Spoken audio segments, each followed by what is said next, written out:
อยู่ขั้นตอนให้ไปจับใส่พี่น้องเอ้ยแล้วก็เฮ็ดผู้เดียวเลยพี่น้องเอ้ยเนาะเฮ็ดผู้เดียวเลยลุยผู้เดียวเลยลูกน้องก็กลับบ้านแล้วพี่น้องเอ้ยทางพ่อสร้างก็ได้เนาะถือว่าเราก็เก่งเติบพี่น้องเรากำลังกลมลงเดียวไงได้เลยบ่เอาแนวคอยบริหลอกขังมันไว้เพิ่นว่า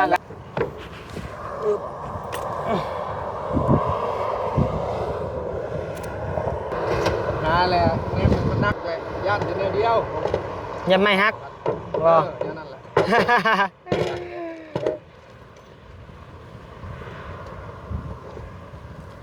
ไปตะกี้เขาเงินแต่มันเห็นไม่ได้เดียวมันเลยว่าอายุเฮาก็ยังเงินเจ้าจะขึ้นได้จังไดเนาะเดียวเลยนี่แหละมื้อนี้ก็สังกะสีก็หลังน้อยนะพี่น้องเนาะก็น่าจะเสร็จสิ้นเพียงส่ำนี้เด้อพี่น้องเด้อเนาะ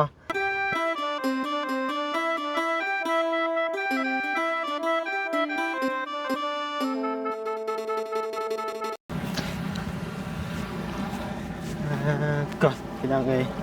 เปิดคลิปเปิดภาพมาบาดนี้พี่น้องเอ้ยเนาะมาเบิ่งมุมใหม่ๆเด้อพี่น้องเด้อเนาะมุมใหม่ๆของเฮือนน้องบุญทวีสายฟ้าเด้อพี่น้องเด้อเนาะมุมข้างเนาะพี่น้องเนาะถือว่ามุมข้างก็ใส่ลบเป็นที่เรียบร้อยแล้วพี่น้องเอ้ยแต่ก็ยังบ่ฮอด100%นะพี่น้องเนาะยังอยู่ขั้นตอนให้ไปจับใส่พี่น้องเอ้ยแล้วก็เฮ็ดผู้เดียวเลยพี่น้องเอ้ยเนาะเฮ็ดผู้เดียวเลยลุยผู้เดียวเลยลูกน้องก็กลับบ้านแล้วพี่น้องเอ้ยทางพ่อสร้างก็ได้เนาะถือว่าเราก็เก่งเติบพี่น้องเอ้ยขึ้นผู้เดียวเฮ็ดผู้เดียวงมงมเท้าไปแล้วก็โอ้ยนะพี่น้องเนาะบ่มีลูกมือจักสิว่าแนวใดพี่น้องเอ้ยมีลูกมือกะเพิ่นเมื่อแล้วเนาะมีก็คือเห็นนั่นแหละเนาะพี่น้องเนาะบ่ว่ากันอย่าเพิ่นดอกเนาะ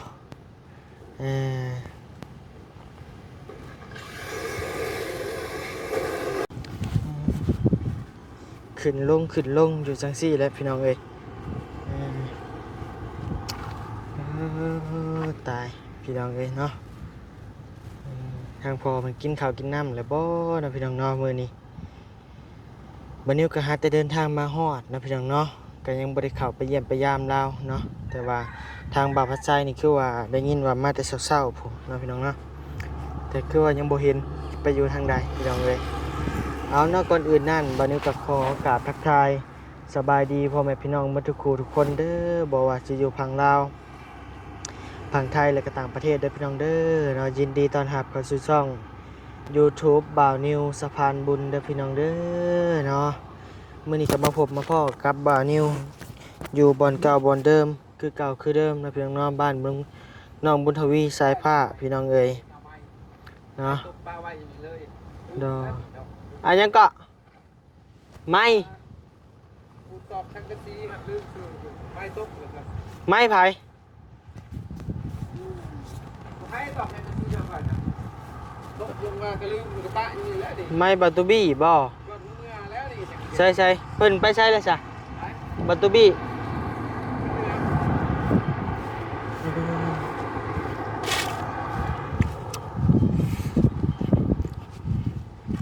ไม่ไปได้เนาะพี่น้องเนาะ เดี๋ยวไปเบิ่งก่อน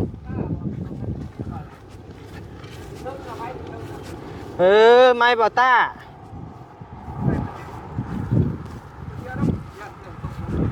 บอต้าตามเบิ่งนี่ได้โอ้พอเฮ็ดผู้เดียวเลยบ่พอได้ทีมงานดึงแผ่นซอยแล้วก็ไม่บอต้าอันนี้ฮะ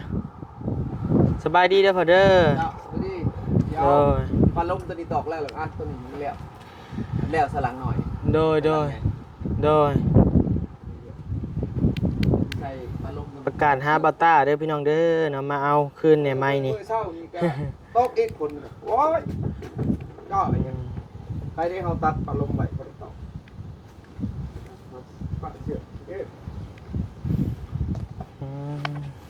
กินข้าวกินน้ำกันเลยบ่พอปั้นแน่แล้วตอนปลาทันลวกปั้นพวกโดยวันนี้ก็น้อยแล้วโดย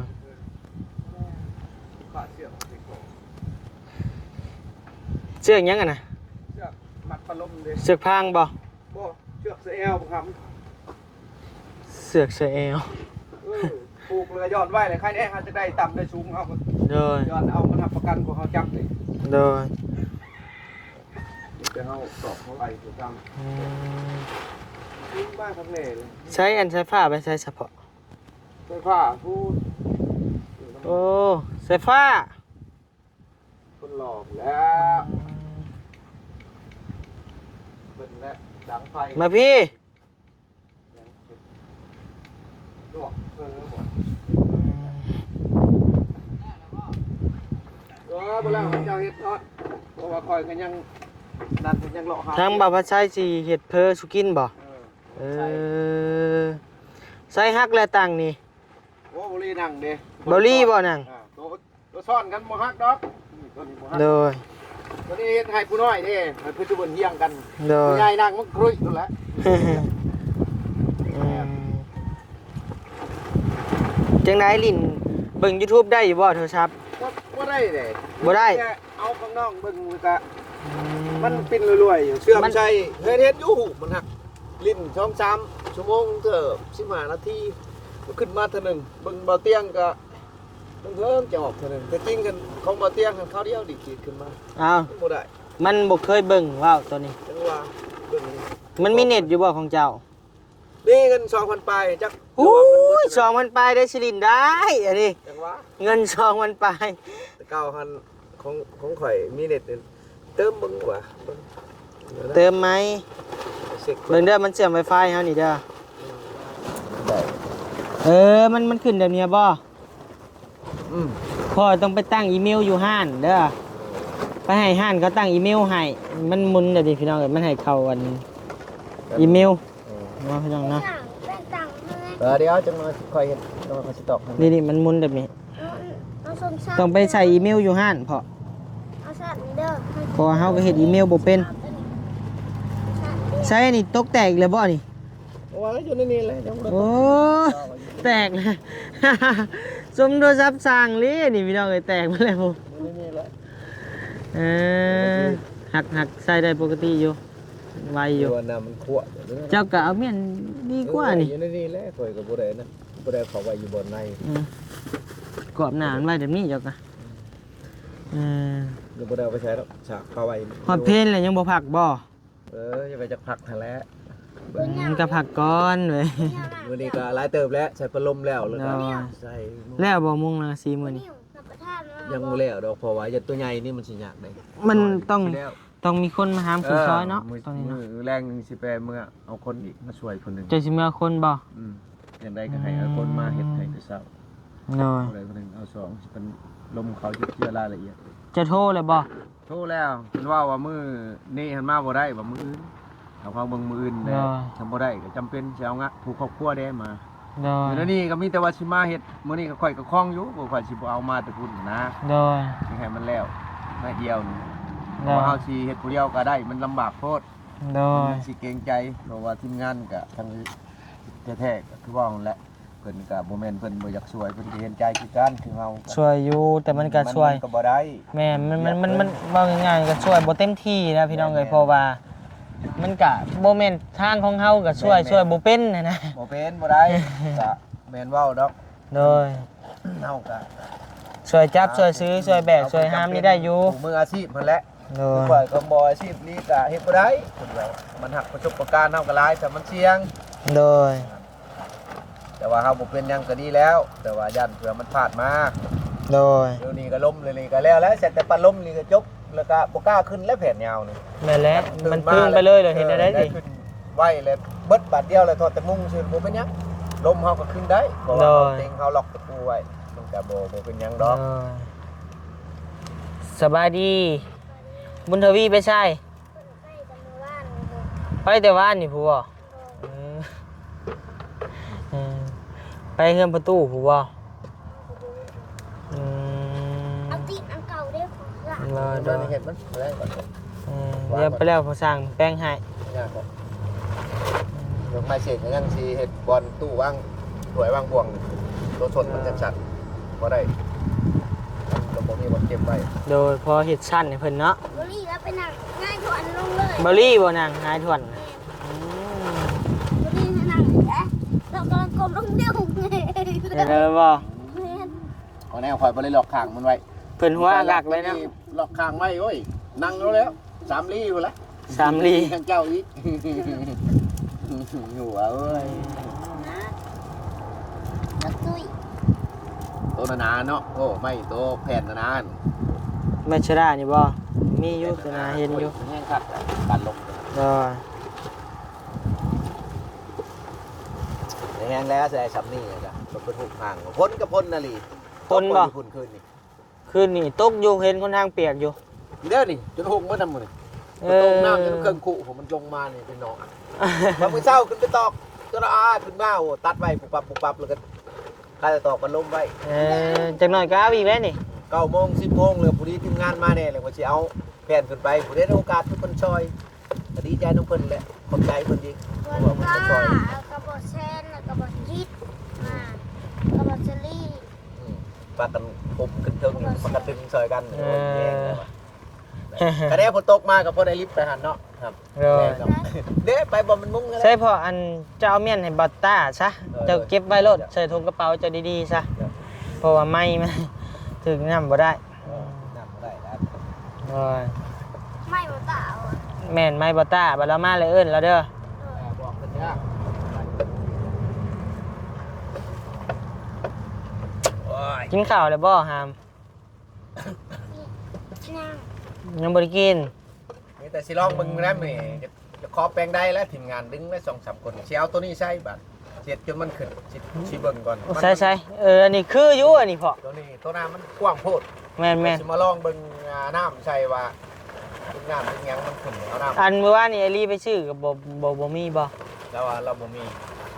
ไปเพื่อนหลังนั้นว่าบ่มีบ่ค่อยไปบ่เห็นว่าได้ว่ามีบ่มีค่อยไปอำนาจเพิ่นละ อาบน้ำเฮ็ดลังนะบ่ ทำบ่ได้เลยสิเอาขู่เอาหยังหักมาไว้บ่ได้มา อ๋อ มาให้บ่ได้บ่ทำอาบแต่ไปน้องบ่ไหวน้องก็แปลงได้เฮาก็แปลงตัวนี้เพิ่นก่อนบ่ได้ใช้ปกติเป็นอย่าง เอ้ยไม่ใช่เอาเห็นอยู่หลุมอ่ะ บ่ซั่นก็หาน่ะพอหาท่อ PVC นะหามาหุ่นลนไผแหลบแบมันออกบัดนี้แบมันออกแล้วก็เจ่อหูตัดกลม บ่หัวเก่ามันก็ปกติอยู่แต่โตปิดเปิดมาทัน ๆนั่นแหละ เอาเฮ็ดใหญ่พวก แม่น เอาเฮ็ดใหญ่แล้วมันสิตันหูตัวน้ำขึ้นสังเกตมันเฮ็ดน้อยๆแข็งๆแบบนี้แหละกระแสมันบินขึ้นในคางส่วนอยู่มันเฮาบ่ใช่ทั้งพี่แทนที่ใช้ทั้งกลาง อืม เอาเบิ่งใช้ทั้งกลางเลยตัวยางมันนี่ต้องอยู่พี่ อืม เวลาเฮาดึงขึ้นไปเนี่ยยางมันปีนอยู่ แม่น น้ำมันลุมขึ้นบัดนี้เฮาดึงขึ้นแล้วมันสิอัดมันครึ่งตัวนี้ได้ แม่น เฮาตามเฮาคิดเบิ่ง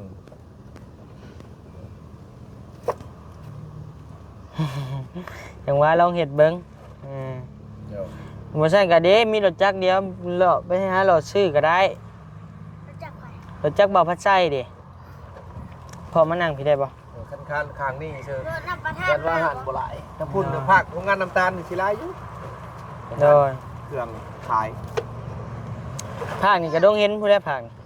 โน่นนี่มีน้ำประทานยาวมากเลย มาอยู่น่ะประธานยาว ทานเลยประธานยาว เราจะรู้จักบ่ แม่นแล้วเลยบ่พอตัวน้อยนี่ ยังจะใส่ปลาลมใส่ปลาลมนี่ก็กวบข้าง ใช่มันคืออันนั้นสังกะสีบ่พอบ่ พอแล้วยังบ่ทันใส่ปลาลมใส่ปลาลมแล้วก็กวบเลยกวบแล้วก็ลบข้างไปงั้นแผ่นเดียวนั่นแหละตัดใส่ปลาลมหมดแล้วลงมาเอาเสือก มันใส่เป็นลมน่ะบ่ช่องว่างมันน่ะ สัง แผ่ กะ น สี แผ่นหนึงอยู่เทิงพุ่นบ่เดี๋ยวนี้ แม่น เออ ไล่กวบเลย โดย คันว่าเฮาสิพาบัดบ่ได้สิได้หั่นนะ โดยกวบเลยแหละดีกว่า มันเคยเห็นนั้นหั่นนะ โดย คันเฮาสิเอาแต่คอนบัด7ชิปเจ้าก็เบิ่งหาขนาด8ชิปเป็นจังสั่นหั่นนะ โดย มันเลยบ่เข้ากับเพื่อนมันเลยเร็ว แม่นๆ อยู่นี่มันชมชวนแล้วเนี่ยมึง โดย ได้กันแล้วคนฝากคนยังกะพอดีกาดแด โดย ฝนตกแรงก็ไปส่วนนี่หั่นแหละ ใช้ก็ได้นะในมุมก็ หรือว่าสิไปตอบเป็นลมบ่ขึ้นบ่ขึ้นตอบเป็นลมบ่ปะ ตะลมก็คือชอบ ปะ ม ว่าได้แล้วอย่างนี้เขา พอใส่เป็นล้มนี่ก็จังน้อยพักเที่ยงนี่ก็ขึ้นตอกเลย ไปแล้ว ใส่ไม้ปลาลมเบิดเลยขาดยังมันแล้ว โดย นี่ก็หาปูดึงเส้นกระซีขึ้นให้กับบุกเด้อเขาใส่ปลาลมข้างเบิดเลย อายุ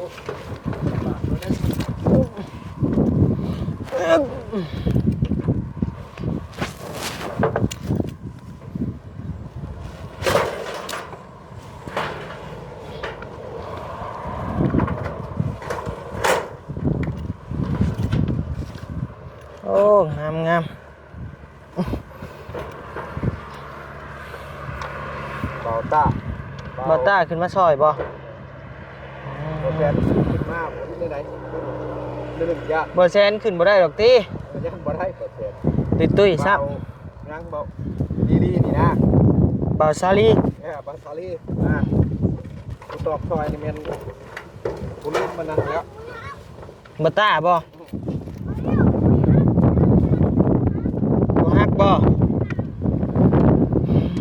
ต่อยังไง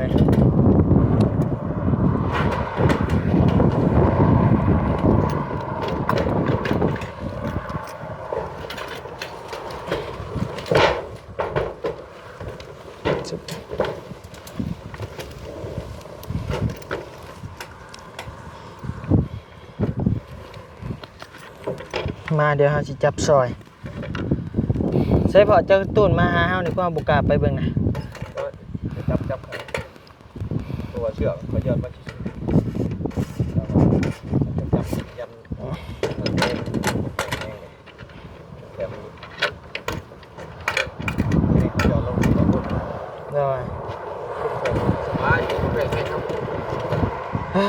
โทษพี่น้องเอ้ยเนาะใกล้สิสำเร็จเสร็จสิ้นแล้วเงินน้องเพิ่นเนาะ ลมอัดตัวแน่นะ ขอได้พอเอ้ย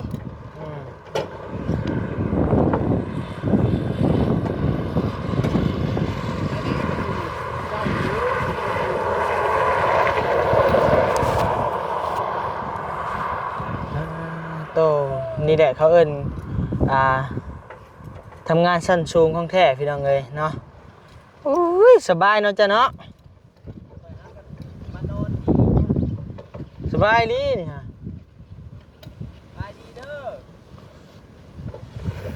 ได้ลูกพี่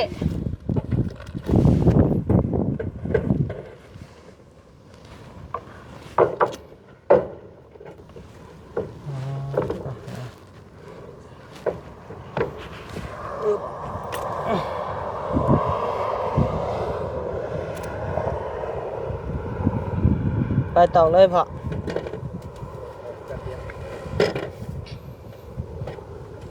ฉันจะไม่ต่อแล้วเราจะลงเลยนะตกปู่นะ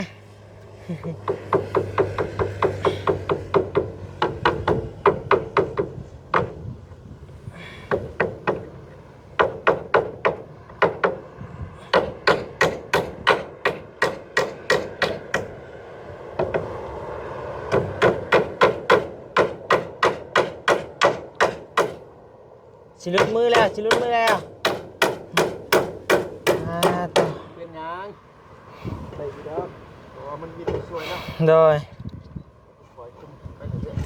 นี่แหละพี่น้องเอ้ยเราเห็นผู้เดียวแล้วก็เชือกมัดเอาเนาะถือว่า ไปบุญญาติ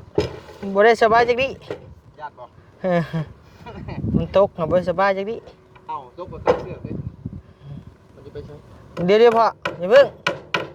เอางัดตัวนี้ขึ้นก่อนเป็นยังงัดตำดังบ่ ล้างไปเลย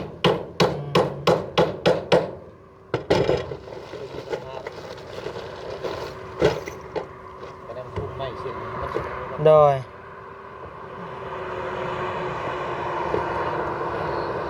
หาแหละแรงมันนักเลยญาติอยู่เดียว ยังไม่ฮักบ่ นั่นแหละ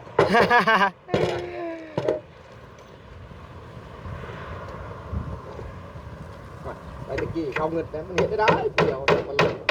ว่าอายุเฮาก็ยังเงิดเจ้าจะขึ้นได้จังได ก้อยใส่ข้าวเดียวแหละ แหละเวียนและเห็นประสบการณ์นี่มัน เบิ่งนะจับ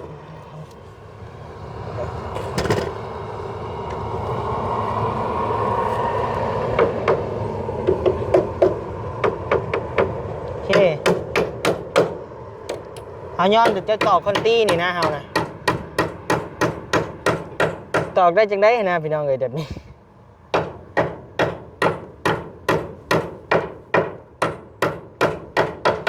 โอ้ช่องดอกอยากทำติดขึ้นบ่ เนาะ แผนมาใช้ลบ ถือว่าแล้วนะมื้อนี้พี่น้องเอ้ยลังน้อย มันใหญ่มันเบา ลังใหญ่นี่น่าจะเป็นหมื่น อย่ามันติด โดย มันยากกับลมแดง โดย ขึ้นไปเป็นลมแต่ว่ามันลมจะมีโอกาสทุก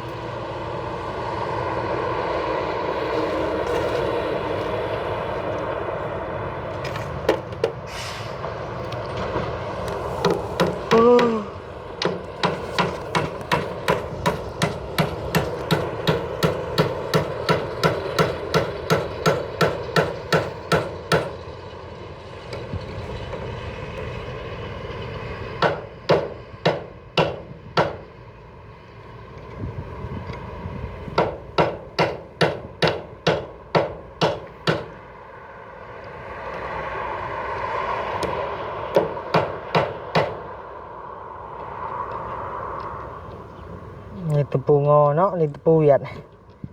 มันเข้าเหลือเกินนะมันกับบ่ได้เลยเส้นนี้มันเจ็ดเส้นแปดเส้น คือเดินไปตะปูไทยตะกี้เนี่ยโอ้เจ้าบ่มีคุดเนาะพ่อ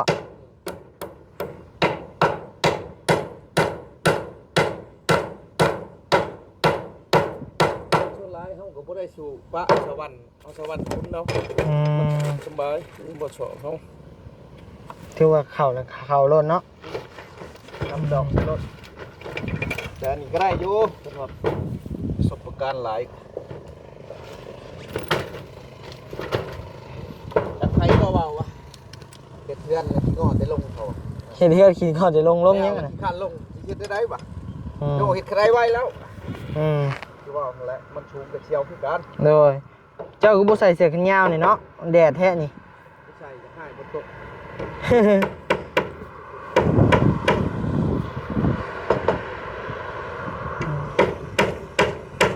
เอาเนาะพี่น้องเนาะบัดนี้ก็บัดนี้มาอัปเดตเพิ่มเติมให้พี่น้องได้เบิ่งได้ชมนํกันเนาะพี่น้องเนาะบัดนี้บัดนี้ก็สิได้จบคลิปเพียงเท่านี้เด้อพี่น้องเด้อเนาะนี่แหละมื้อนี้ก็สังกะสีก็หลังน้อยนะพี่น้องเนาะก็น่าจะเสร็จสิ้นเพียงส่ำนี้เด้อพี่น้องเด้อเนาะน่าจะเสร็จสิ้นมื้อนี้ละพี่น้องเอ้ยทั้งพ่อเป็นก็ลุยผู้เดียวเลยแล้วก็มีทางทีมงานบ่แสนเขามาสดมาซอยพี่น้องเอ้ยมาจับมาตอกซอยกันเนาะ เมานิ้วกับมันลำลังก็สวยอยู่กัน สวยยังอะนะ ว่าเจอจับปลาลมเลย สวยเว้าบ่ จับปลาลมกันคนละไม่เลย โดยเอาเนาะพี่น้องเนาะบ่าวนิวก็ขอบคุณขอบใจเด้อผู้รักผู้ใหญ่ใจดีเมื่อทุกท่านที่เข้ามารับชมคลิปบ่าวนิวแล้วก็บ่ขาดโฆษณาบ่าวนิวก็ขอบคุณขอบใจหลายๆขอให้เพิ่นอยู่ดีมีแฮงเด้อความเจ็บบ่ให้ได้ความไข้บ่ให้มีปรารถนาสิ่งใดขอให้ได้สิ่งนั้นเด้อเนาะสมพรมุ่งมั่นปรารถนาเด้อพี่น้องเด้อโดยคลิปนี้บ่าวนิวก็สิกล่าวคำว่าสบายดีโดย